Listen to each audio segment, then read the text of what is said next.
over here most of the time. Imperialism is when a stronger country goes out and captures a weaker, smaller one, simply because they can. And the idea behind it is they're trying to make money. It's like the transatlantic trade all over again. And part of it deals with social Darwinism, or the idea of superiority. We are better than you, so we're going to take your stuff. Again, it's mudslide crush. Hey, don't you wish you were us? Part of it is military. If Allie gets one colony, then Mike has got to get 2, Karina's got to get 3, so Megan's got to get 4. And imperialism is the monopoly stage of capitalism. We've run out of room to expand in our own countries, so now we've got to go outside of it. And so the European countries have carved up Africa with the Great Scramble and the Berlin Conference. Well, when we get to India, England puts the British East India Company in charge of India. And it's the downward slope of the great Mughal dynasty. Akbar's descendants are not as strong as he was, and the guy that we're going to deal with is Shah Jahan, the guy who builds the Taj Mahal. He is literally at this time the richest man in the world. He builds hallways of gold and silver and has giant, like grapefruit-sized rubies and diamonds embedded in the wall because he can. And it's him that the British East India Company starts dealing with. India is this large, diverse country, religious diversity, Sikh, Hindu, Muslim, Christian, language diversity. And the British are stuck on 2 ports on the far southwest coast of India. And the British were great manipulators and instigators, just like they did with the Native American Indians in the colonies. They get rivaling tribes to fight each other. As they fight each other, they get weaker, and when they're done, it makes taking them over much, much easier. Bam, we're done.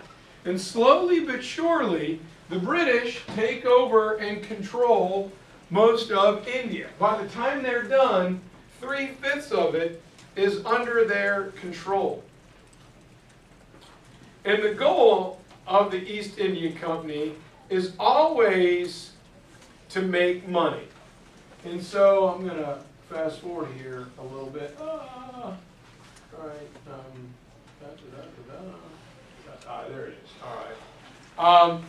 In order to acquire these vast resources, the British realized that the infrastructure in India just isn't all that good. Roads, railroads, bridges don't really exist linking the entire subcontinent. So the British, one of the positive things they do is they begin to build an extensive railroad system. And it sounds good, but the only reason they build it is to make extracting resources more efficient.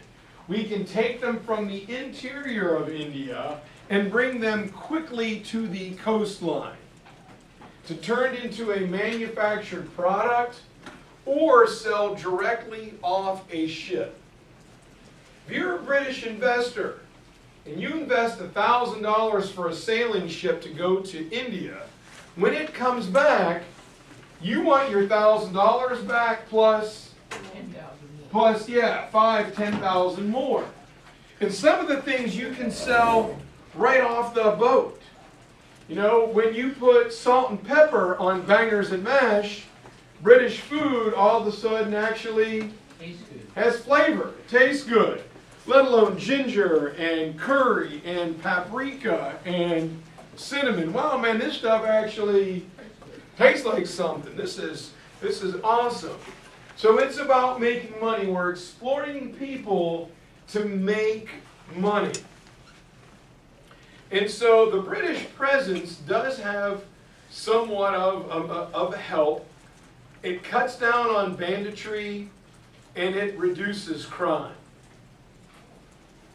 But what the British don't realize is what their interactions are doing to the local native population. As imperialists, with their superiority complex, they don't take into consideration the effects of what they are doing.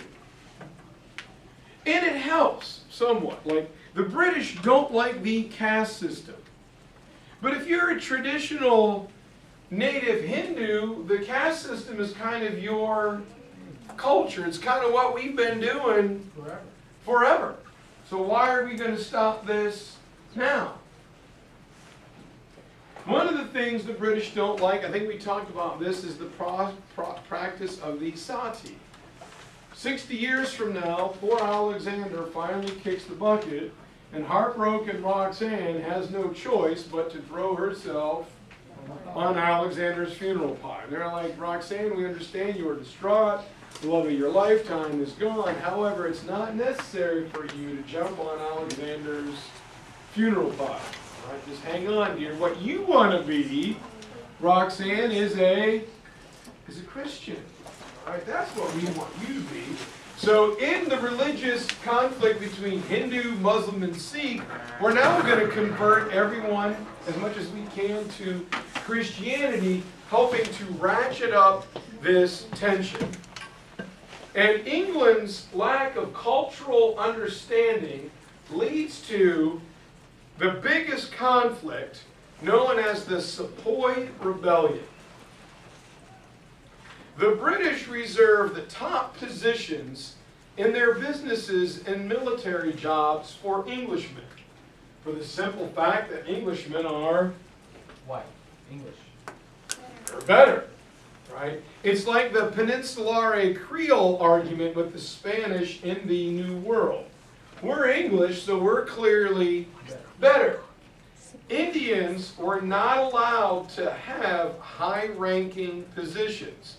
You could be a manager, but you could never be a vice president or a president or on the board of directors because you're, well,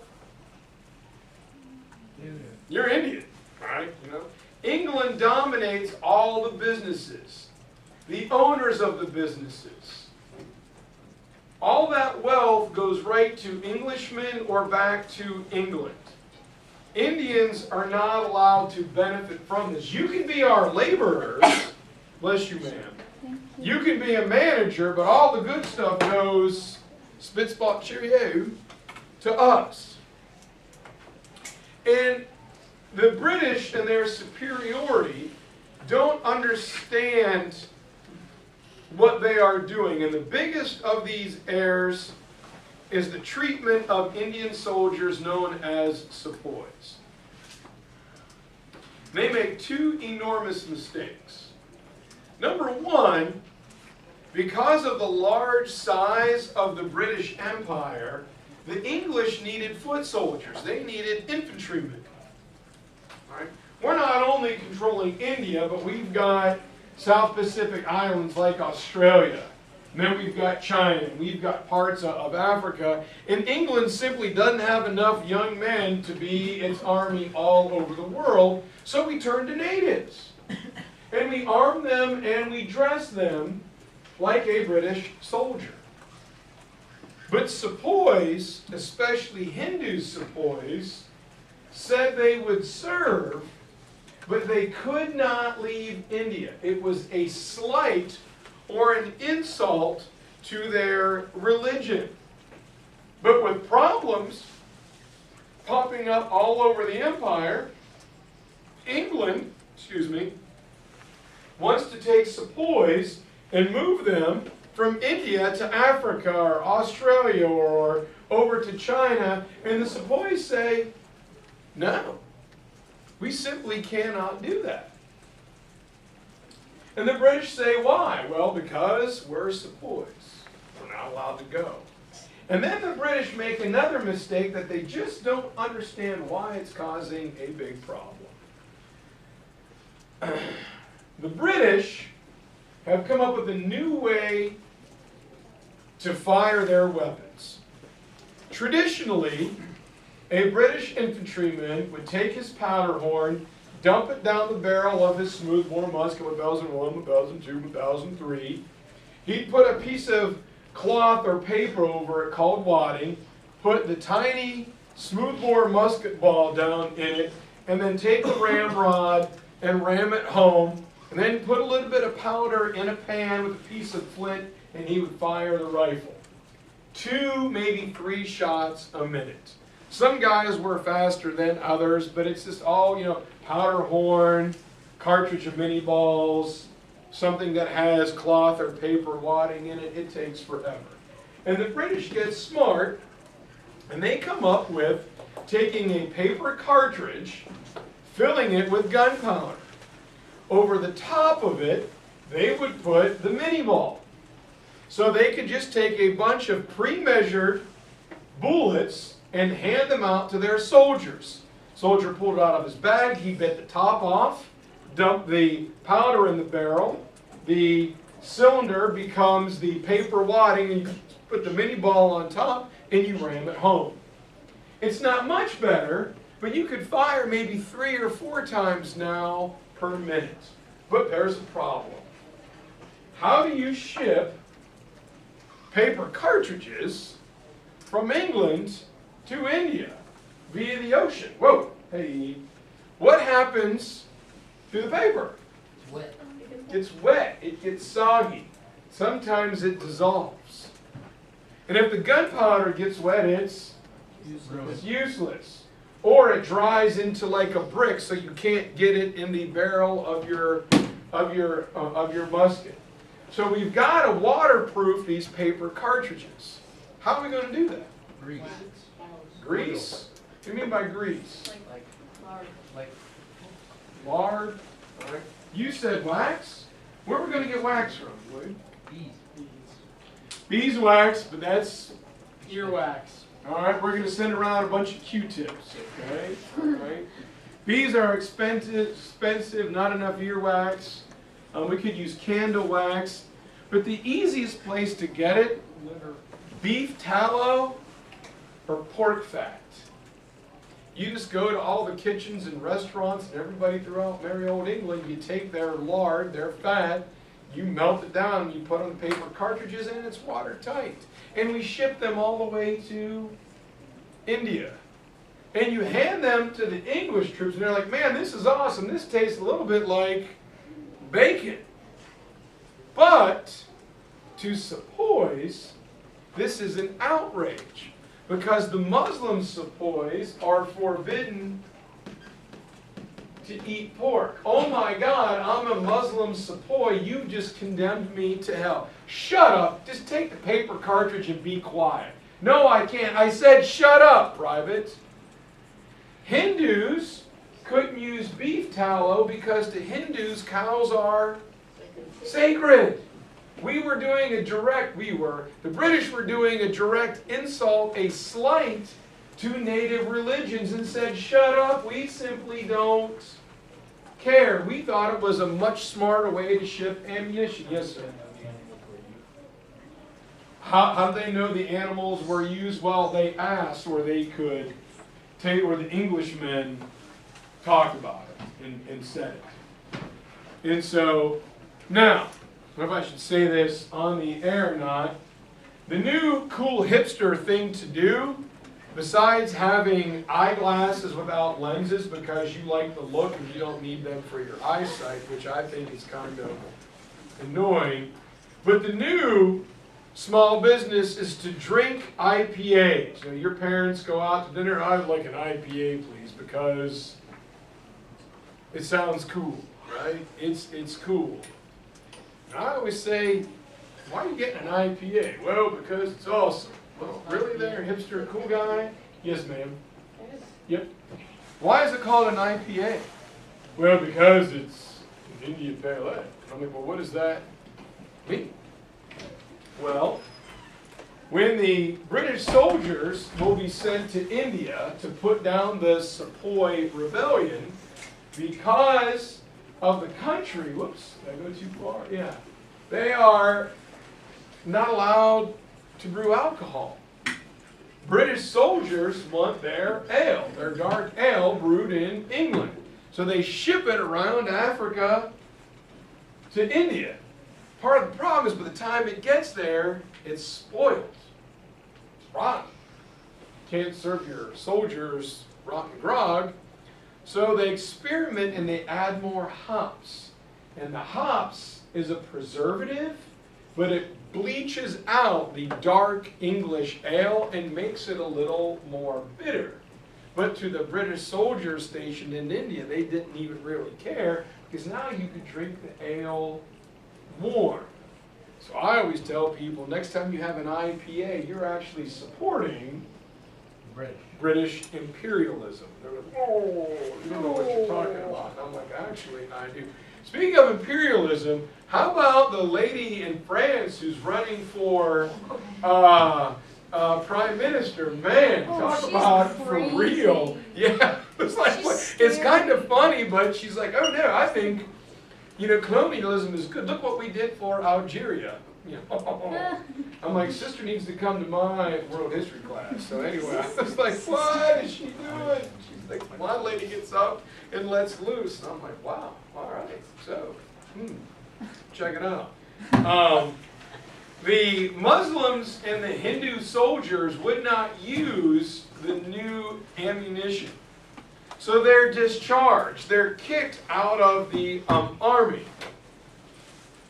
These decisions by the British were seen as an insult to the honor of the loyal Sepoy troops. So they lead a rebellion in 1857 in the northern part of India. On the way to try and build support, the Sepoys will massacre a British settlement full of, like, you know, women and children.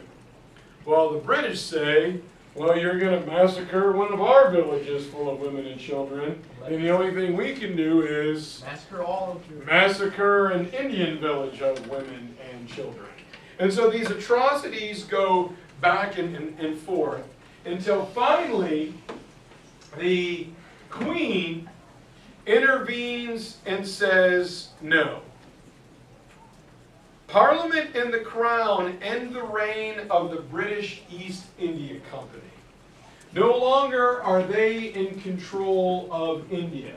Indirect control is gone, and a royal governor is sent out to take direct control of the Indian economy.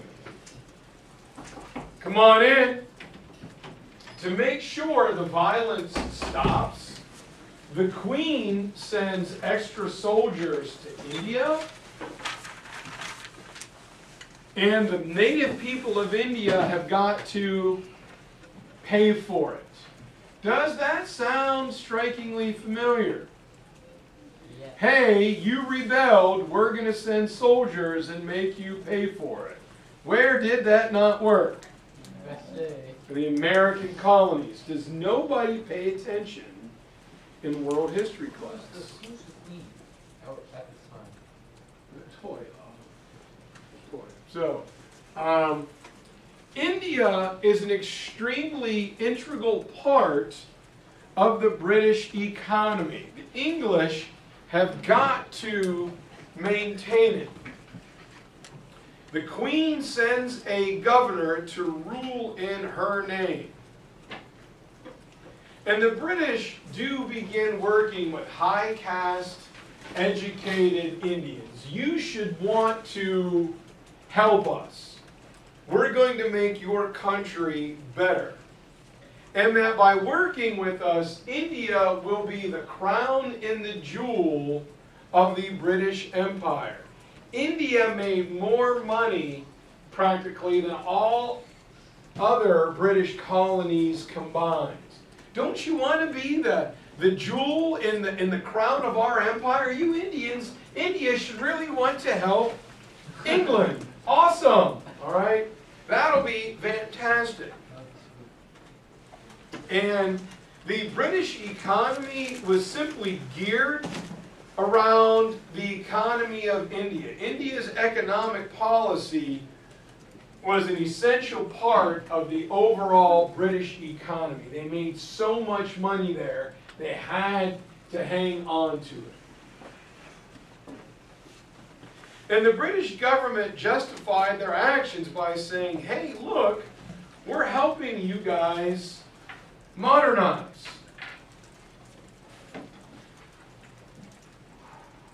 They enforced the ideas of Western technology and culture to maximize raw material extraction.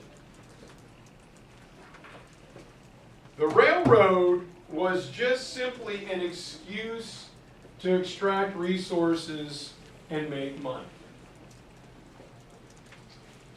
And so this kicks off a debate inside of India between Indian groups. Some Indians felt that what England was doing was a good thing. Some Western-educated Indians felt that industrial power and technology were necessary for progress. Look at what happened. It's the same argument that happened in Japan, same argument that happened in China. Should we stick with our old traditional ways or should we modernize? Remember the Meiji Restoration? Admiral Perry sails into Tokyo and the Japanese say, oh man, he's got a dragon. Maybe we need to do that. Same argument in the Congo. Some say, yes, westernization is necessary. But some Indians say no. Right?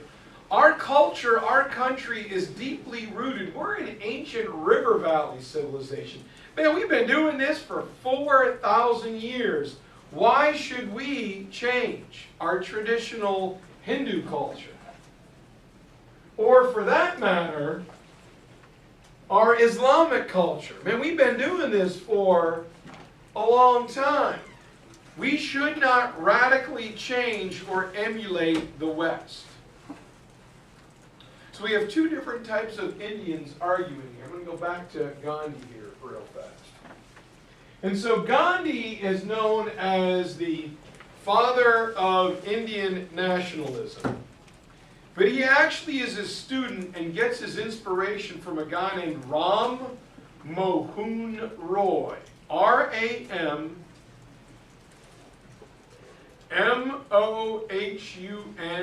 Roy. Gandhi is the Plato to Ram Mohan Roy's Socrates. And Roy also had divided beliefs. He was the guy that symbolizes the divided Indian opinion between both ideals, pro-Indian and pro-Western. Roy believed that India should learn what it could from the West. Find out what they're doing. But then we need to modify it to make it a better fit for India. Let it invigorate us and push us to the next level of civilization.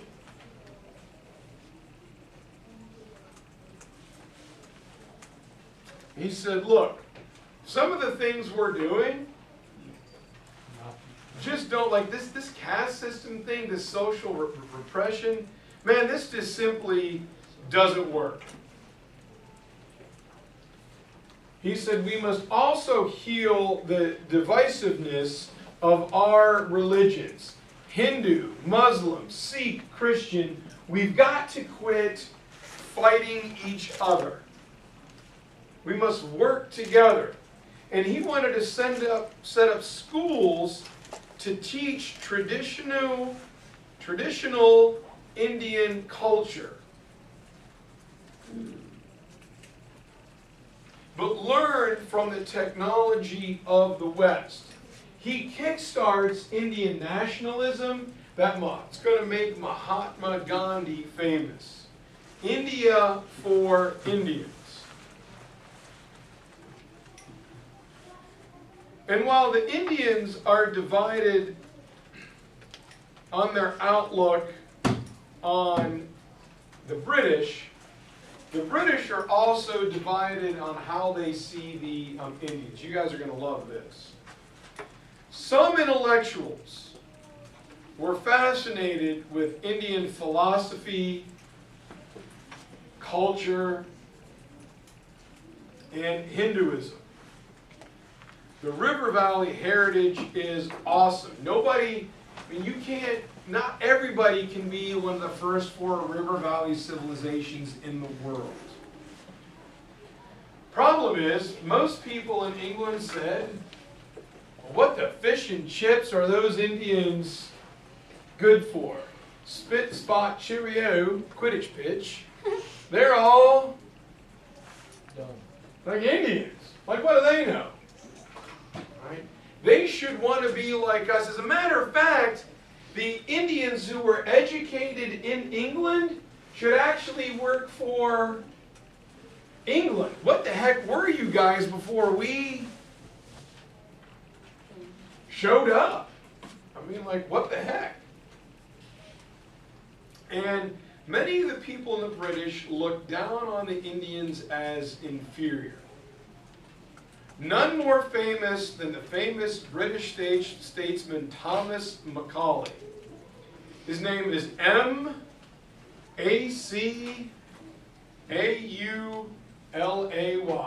Thomas Macaulay.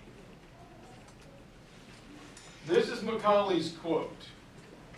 It is, I believe, no exaggeration to say all the historical information collected in all the books written in Sanskrit are less valuable than one book written in English on the bookshelf of the poorest schoolhouse in England. Yeah, that's pretty hardcore, all right? It's racist, it's offensive, it's whatever. All the written works of Indian culture, from the Vedas to the Mahabharata, collected, are not worth as much as one book on the tiniest, poorest English classroom. Those are the differences. That's how Macaulay saw India. He said, you British educated Indians should seek to increase British power because we are what made you what you are. Your traditional ways got you absolutely nothing. And it's kind of funny that it was the British educated Indian elite, the guys who Macaulay thought should help England, they're the ones who formed the Indian nationalist movement on their way to seventh period. Can you stop for me, please, Jessica? When is this? That is